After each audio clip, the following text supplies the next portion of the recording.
मेरे प्रिय बच्चे, आज तुम्हारी आंखों के समक्ष जब यह संदेश उपस्थित हो रहा है, जब तुम्हारे कानों तक यह आवाज गूंज रही है, यह स्वर्ग लोक से अवतरित हुआ है। यह प्रमाणित करता है तुम्हारे चैन की, यह प्रमाणित करता है कि तुम्हें कुछ प्रदान किया जाने वाला है, कुछ ऐसा जिसकी उपेक्षा तुम्हारी पूर्ण नहीं हुई थी, लेकिन अब तुम्हें प्रदान करके तुम्हारे विश्वास को प्रेरणा देने के लिए यह कार्य प्रारंभ हुआ है। मेरे बच्चे, चाहे कोई उदास हो, चाहे कोई हताश हो, चाहे कोई तुमसे हैरान हो, चाहे तुम अपने आप से ही रूठ कर क्यों ना गए हो, फिर भी आज तुम्हें हर हाल में, हर परिस्थिति में इस संदेश को पूर्णतः अंत तक सुनते रहना है, ताकि तुम इस समय उस ऊर्जा को अपने भीतर समाहित कर सको और जीत को अपना सको। मेरे प्रिय, तुम्हारे लिए संदेश का पूर्णतः अंत तक सुनते रहना अत्यंत आवश्यक है। इसे बीच में किसी भी परिस्थिति में छोड़कर जाने की भूल न करना। अब जब समय बदलाव का हो रहा है, तो तुमसे भी कुछ उपेक्षा की गई है।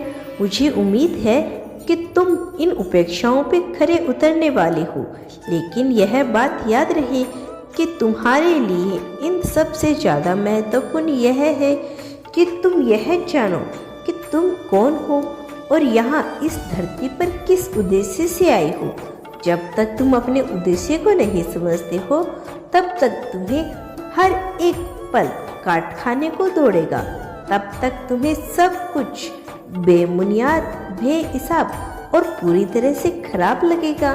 तुम्हारे हृदय से वह आवाज उठ रही है जो तुम्हें बार बार बता रही है कि तुम जीत की ओर बढ़ रही हो, जो तुम्हें बार बार यह बता रही है कि तुम्हारे लिए आगे बढ़ना कितना महत्वपूर्ण है।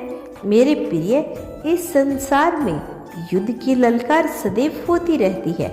सदैव चिंताओं के बादल भी मनुष्य को घेरे रहते हैं। बावजूद इसके कुछ ऐसा है जो उसके लिए जीत का कारण बन सकता है। इसका विश्वास, उसकी आस्था, उसका प्रेम, उसकी प्रेरणा, करुणा उसे आगे बढ़ाती है। तुम्हारे भीतर वह सब कुछ मौजूद है। तुम्हें अपने हृदय से इस बात को जानती हो, लेकिन दुनिया के द्वारा बताई गई मान्यता और बाधाओं के आधार पर तुम कहीं ना कहीं अपने आप को पीछे मान बैठे हो। तुम्हें तुलना करने की आवश्यकता नहीं है। बेबुनियादी रूप से तुमने अपनी तुलना उन लोगों से कर ली है जिनका कोई वजूद तुमसे मेल ही नहीं खाता। मेरे प्रिय, कमजोर मनुष्य सदैव तुलना करता है, किंतु बुद्धिमान और समझदार मनुष्य ऐसा नहीं करते। तुम्हें ऐसा करने की आवश्यकता ही नहीं है। फिर भी तुम ऐसा कर रहे हो, फिर भी तुम इसी मान्यता में उलझे हुए हो, क्योंकि तुम्हें ज्ञान ही नहीं, अपनी अस्तित्व का अबोध हो। तुम्हें अपनी ताकत से जिस दिन तुम्हें इसका बोध हो जाएगा, तुम अपने आप को विजेता के रूप में स्वीकार कर लोगे। तुम्हारा कल्याण हो मेरे बच्चे। मेरा आशीर्वाद सदैव तुम्हारे साथ है।